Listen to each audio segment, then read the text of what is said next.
Hello everyone. In today's class we will continue the problems of superposition of waves. So let's start with the problem number 17. Find the fundamental first overtone and second overtone frequencies of a pipe open at both ends, of length 25 centimeter, if the speed of sound in air is 330 metre per second. सी जो problem number 17 है, in this problem they have given the length, that length is 25 centimeter, so you can write 25 into 10 to the power minus 2 meter. Velocity is 330 meter per second.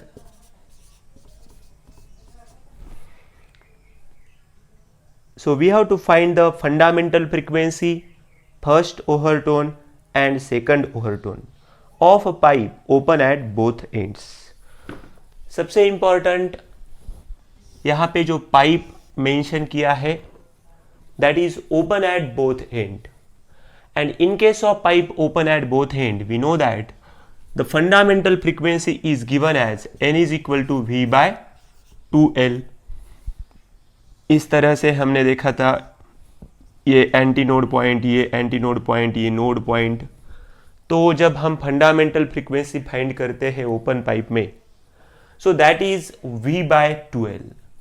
So now we have to find first fundamental frequency. So just need to substitute the value. So this will be 330 divided by 2 into 25 into 10 to the power minus 2. Okay? तो ये यहाँ पे हो जाएगा 330 divided by 50. ये 10 to the power minus 2 ऊपर जाने के बाद यहाँ पे हो जाएगा 10 to the power plus 2. This 0 0 will get cancel. 33 divided by 5 है, इसको जब हम डिवाइड करेंगे, so 5 6 are 30, so 3 is there. You can take 0, for that there should be decimal point. So 5 6 are 30 और यहाँ पे है 10 to the power 2. So the answer will be 660 Hertz. ये होगी हमारी fundamental frequency 660 hertz. Now after finding fundamental frequency we will start solution for first overtone. Fundamental frequency यहाँ क्या होती है, n is equal to v by 2l, और जो first overtone है n1 से हम डिनोट करते हैं. n से मैंने यहाँ फ्रीक्वेंसी डिनोट की है. Fundamental frequency n is equal to v by 2l and n1 is the first overtone, that will be 2n. So now it will be n1 is equal to 2n. So that will be 2 into 660. बहुत ही easy problem है ये. यहाँ पे इसका multiplication आपको करना है.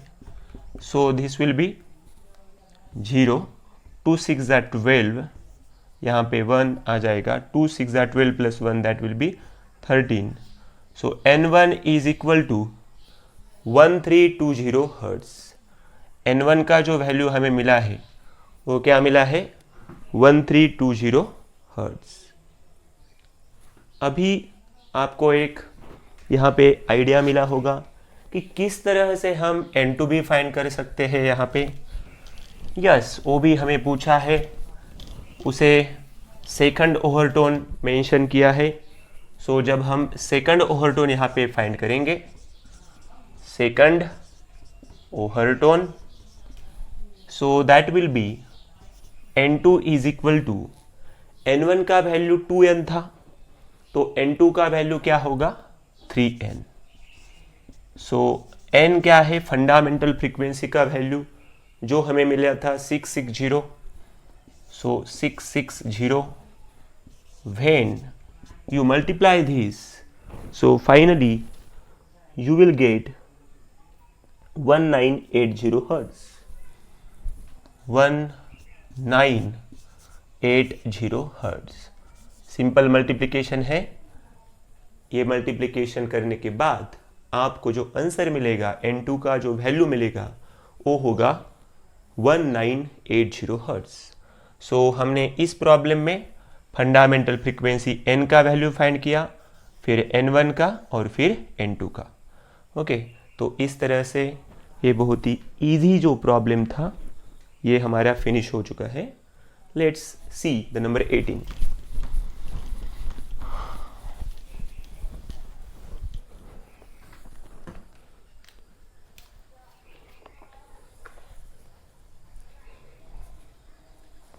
So let's see the problem number 18. See here. A pipe open at both ends has fundamental frequency 600 Hz. 600 Hz. The first overtone of a pipe closed at one end has the same frequency as the first overtone of the open pipe. How long are the two pipes? How long are the two pipes means हमें क्या find करना होगा? Length find करना है दोनों pipe का. एक है क्लोज पाइप और दूसरा है ओपन पाइप. L का वैल्यू फाइंड करना है. तो जो प्रॉब्लम नंबर 18 है, तो यहां पे जो हमें फर्स्ट वैल्यू दिया है हर्ट्ज में है, 600 हर्ट्ज है. फ्रीक्वेंसी का वैल्यू है, लेकिन किस फ्रीक्वेंसी का वैल्यू है? A pipe open at both ends has a fundamental frequency. Pipe open है तो यहां पे N को मैं यहां पे O लगाऊंगा, क्योंकि ओपन और क्लोज दोनों पाइप के लिए एक मिक्स ऐसा क्वेश्चन है. तो यहां पे हमें क्या करना पड़ेगा? जो फ्रीक्वेंसी ओपन पाइप का हम NO से डिनोट करेंगे और क्लोज पाइप का NC से डिनोट करेंगे. Very easy. The first overtone of a pipe closed at one end. जो फर्स्ट ओवरटोन है pipe closed eight one and has the same frequency of the first overtone of open pipe. See here. तो पहले हमें क्या find करना है वो हम यहां पे मेंशन करेंगे. हमें दो वैल्यू फाइंड करना है. पाइप लेंथ फाइंड करना है, LO एंड LC. तो जो सबसे इंपॉर्टेंट एक यहां पे पॉइंट मेंशन किया है, the first overtone of a pipe closed eight one and. Okay, closed eight one and, उसका जो फर्स्ट ओवरटोन है वो इक्वल है ओपन पाइप के ओवरटोन के साथ. तो ये सबसे इंपॉर्टेंट कंडीशन यहां पे दिया है. पूछा क्या है? Length of open pipe and length of closed pipe. This they are asking us. यहां पे हमें मेंशन किया है जो fundamental frequency of open pipe, that is 600 hertz. सबसे इंपॉर्टेंट कंडीशन क्या है? First overtone of closed pipe is equal to the first overtone of open pipe. तो अभी यहां पे आपको ये मालूम होना चाहिए कि first overtone of close pipe का वैल्यू क्या होता है. That is 3N. ओके, क्या होता है? 3NC होगा. और यहां पे क्या होगा? 2N होगा. 3NC इज इक्वल टू क्या होगा? 2N होगा. तो जब आप यहां पे देखेंगे 3NC is equal to 2N, तो यहां पे आप लिख सकते हैं ये NO है. सी NC का वैल्यू हम यहां पे फाइंड कर सकते हैं. तो क्या करेंगे हम? NC is equal to 2NO divided by 3. Okay, ये 2NO है, यहां पे डिवीजन में 3 आया है. See here. ये इक्वेशन तो आपको मालूम होना चाहिए. क्लोज पाइप में ऑड मल्टीपल होते हैं, यहां पे इसलिए 3 आया है. यहां पे ओपन पाइप में 2 ही आएगा. तो मैं लिखूंगा यहां पे 2 into 600 divided by 3, 2 into 600 divided by 3। तो जब आप इसे सॉल्व करेंगे, सो 3 2 जा 6, सो जो ओपन पाइप का फ्रीक्वेंसी है ये मिल गया हमें। सी, कितना इंटरेस्टिंग प्रॉब्लम है, जब हमें यहाँ पे एक फ्रीक्वेंसी दिया था, कौन सा फ्रीक्वेंसी दिया था? ओपन पाइप का फ्रीक्वेंसी दिया था, तो हम क्लोज पाइप का फ्रीक्वेंसी फाइंड कर सकते हैं। ये सबसे इंपॉर्टेंट कंसेप्ट आप यहाँ पे समझ सकते हैं कि एक फ्रीक्वेंसी देने के बाद दूसरा फ्रीक्वेंसी हम फाइंड कर सकते हैं, एमसीक्यू के लिए important. So this is we have, अभी हमारे पास एक वैल्यू जो मिला है, एनसी का वैल्यू कितना मिला है? 400 हर्ट्ज। लेकिन हमारा टारगेट क्या है? हमें एलओ और एलसी का वैल्यू फाइंड करना है, length of open pipe and length of closed pipe. ये बेसिकली हम यहाँ पे फाइंड करने वाले हैं। तो अभी ये बहुत ही इजी है। तो हमने क्या किया, जो हमें कंडीशन दिया था, क्या कंडीशन दिया था हमें? कि first overtone and first overtone of close and open pipe are equal. इस कंडीशन से हमने जो क्लोज पाइप का फ्रीक्वेंसी फाइंड किया। लेकिन हमारा जो टारगेट है ये है length of open pipe and length of close pipe. So तो हम पहले देखेंगे length of open pipe. See, length of open pipe हमें फाइंड करनी है। तो हम क्या करेंगे, जो फंडामेंटल फ्रीक्वेंसी का जो फॉर्मूला है n is equal to V by 2l।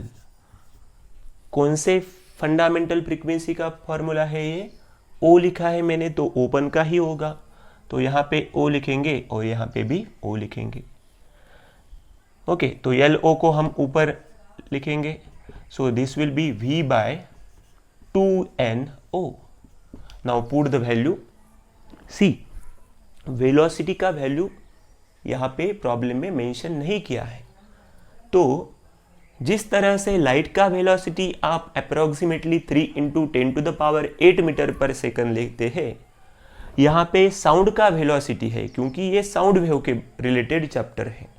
तो ये जो वेलोसिटी होगा वो कितना होगा? 330 मीटर पर सेकंड। जो वेलोसिटी हम यहाँ पे लेंगे वो होगा 330 डिवाइडेड बाय, यहाँ पे जो NO का वैल्यू है वो है 600। This is 600। Okay, so in next step, so this 0 0 will get cancel. यहाँ पे हो जाएगा 33, यहाँ पे हो जाएगा 120। Okay, so you can write 33 divided by 12 into 10 to the power 1। सो बहुत ही सिंपल अभी कैलकुलेशन है। 12 2 जा 24। ओके, तो 9 is there, you have to put 0, you have to take 0, so that will be 90। so 12 7 जा 84, तो यहाँ पे अभी 6 बाकी होंगे, हम 0 लेंगे। 12 5 जा 60, ये +1 ऊपर जाने के बाद हो जाएगा -1। तो जो आंसर हमें मिलेगा length of open pipe 0.275 metre. तो हमने ये मीटर में आंसर फाइंड किया है, तो क्या होगा? 0.275 मीटर। Okay, 0.275 metre. अभी इसी तरह से सेम प्रोसेस से आपको क्लोज्ड पाइप का लेंथ फाइंड करना है। तो हम क्या कर सकते हैं? अभी same process we have to do for close pipe. So NO हो चुका है अभी NC के लिए, that is V by 4LO। Close में 4 आता है नीचे, तो यहाँ पे हो जाएगा LO is equal to V by 4LC। 330 4 into LC का जो वैल्यू है, सॉरी यहाँ पे NC है, ये LO को हमने ऊपर लिया तो NC नीचे आया है, तो NC का वैल्यू हमें यहाँ पे 400 लेना है। So these 0 0 will get cancelled. So we have a 33 divided by, इसका मल्टीप्लिकेशन क्या होगा 160. So LO is equal to 33 divided by 16 into 10 to the power 1. तो 2.062 ये अप्रोक्सीमेटली हो जाएगा, और 10 टू द पावर यहाँ पे -1. सिंपल डिवीजन है, 16 से आपको डिवाइड करना है, तो ये हो जाएगा 0.2062 मीटर. ओके, तो ये हमने लेंथ फाइंड किया है ओपन पाइप के लिए. कौन से पाइप के लिए? ओपन पाइप के लिए. क्या मिला है? 0.2062 metre. Okay,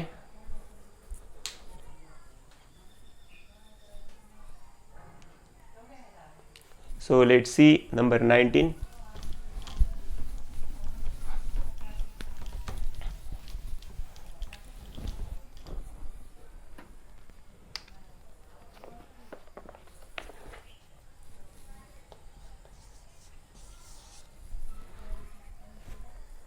A string 1 meter long is fixed at one end. The other end is moved up and down with the frequency 15 Hz. Due to this, a stationary wave with 4 complete loops gets produced on the string. Find the speed of the progressive wave which produces the stationary wave. Remember that the moving end is antinode. See here. सबसे important यहाँ पे एक fixed and है. Let's consider this is rigid support, that is fixed and. कितने loops form हो चुके हैं complete? 4 loops. 1 2 3 4.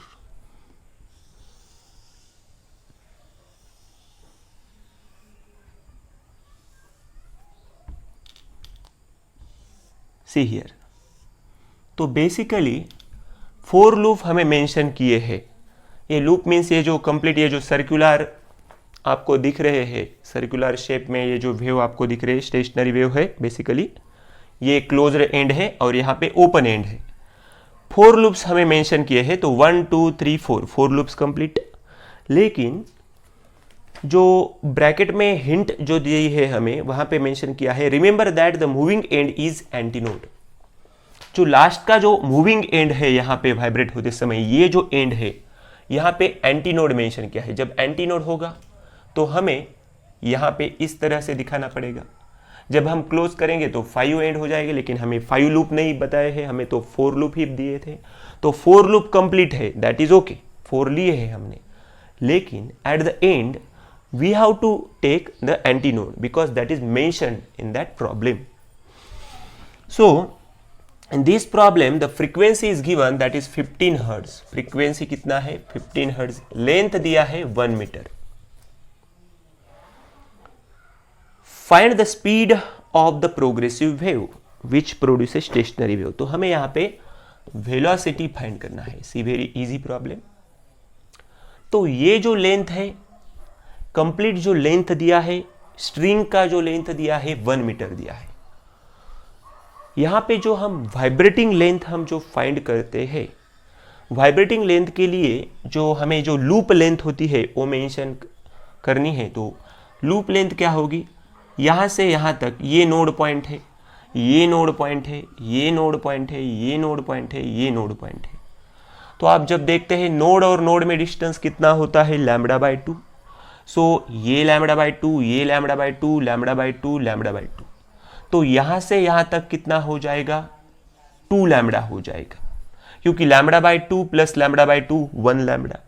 ये λ/2 plus λ/2 that is 1 lambda, 2 lambda मिला है. लेकिन यहां से यहां तक नोड से एंटी नोड तक जो डिस्टेंस है वो क्या होता है? λ/4. तो इसका जब आप क्रॉस मल्टीप्लिकेशन करेंगे तो हमें मिलेगा 5 λ/4.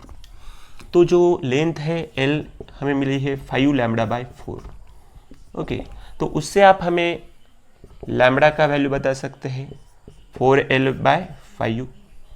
Now we know the simple relation, that is V is equal to N lambda. तो अभी हम क्या करेंगे? जो N है, N का वैल्यू पहले N लिखेंगे. लैम्बडा के लिए फॉर्मूला है 4L/5 मिला है हमें. तो यहाँ पे आपको वैल्यूज़ पुट करने हैं। n का वैल्यू है 15 इंटू 4 इंटू 1, 4 और l का भी वैल्यू डाल दिया मैंने 1 divided by 5, divided by 5। Sorry, one mistake is there, I have done. 4 into 2 8, 8 plus 1 that is 9। यहाँ पे कितना होगा, 9 लैम्बडा बाय 4 होगा। Sorry, that is one mistake. So 4 two ज़ा 8, 8 plus 1 that is 9 lambda divided by 4। तो यहाँ पे आ जाएगा 9 और यहाँ पे भी होगा 9।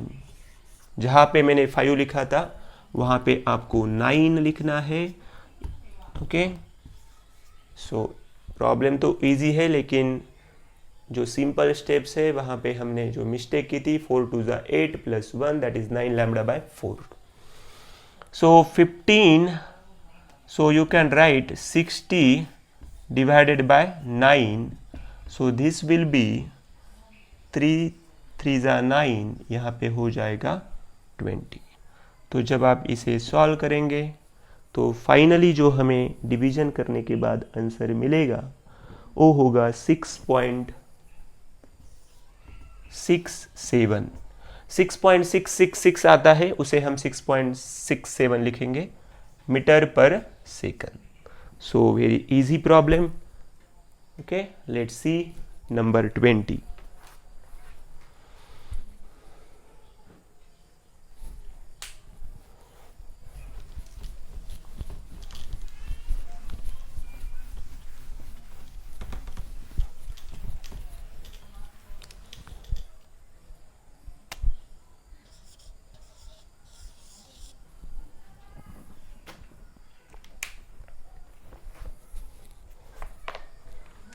A violin string vibrates with fundamental frequency 440 Hz। जो म्यूजिकल इंस्ट्रूमेंट है वायोलिन, उसकी जो स्ट्रिंग की फंडामेंटल फ्रीक्वेंसी हमें मेंशन की है 440 Hz। What are the frequencies of first and second overtones? n का वैल्यू हमें मेंशन किया है 440 Hz। तो हमें क्या फाइंड करना है, n1 और n2 का वैल्यू फाइंड करना है। n1 के लिए क्या होगा, सी वायलिन स्ट्रिंग है तो यहाँ पे सिंपल है। एक स्ट्रिंग का जो हमने वाइब्रेशन देखे थे, जो इस तरह के स्ट्रिंग के हमने वाइब्रेशन देखे थे, स्ट्रेच्ड जो स्ट्रिंग होती है ना, वाइब्रेशन बिटवीन स्ट्रेच्ड स्ट्रिंग, उसके लिए जो हमारे पास फॉर्मूला था, तो वहाँ पे आप देख सकते हैं उसके लिए डायरेक्ट n का वैल्यू फंडामेंटल फ्रीक्वेंसी है 440 Hz that is given. n1 का वैल्यू क्या होता है, 2n होता है, तो 2 से आपको n को मल्टीप्लाई करना है 440। ओके, ये हो जाएगा 0, ये हो जाएगा 8, एज हो जाएगा 8, सो दिस इज 880 Hz। n2 का वैल्यू क्या होगा, 3n हो जाएगा, तो सिर्फ आपको 3 से मल्टीप्लाई करना है, सो दिस विल बी 0। ओके, 3 से मल्टीप्लाई कर रहे हैं हम, 3 4 ज़ा 12, 3 4 ज़ा 12 प्लस 1 दैट इज 1320 Hz। सो ये तो सबसे इजी प्रॉब्लम। Okay, 1320 Hz। सो आज जो हमने प्रॉब्लम किए हैं solve,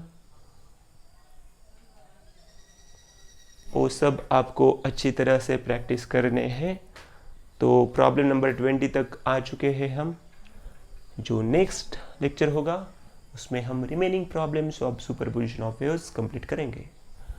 so thank you very much.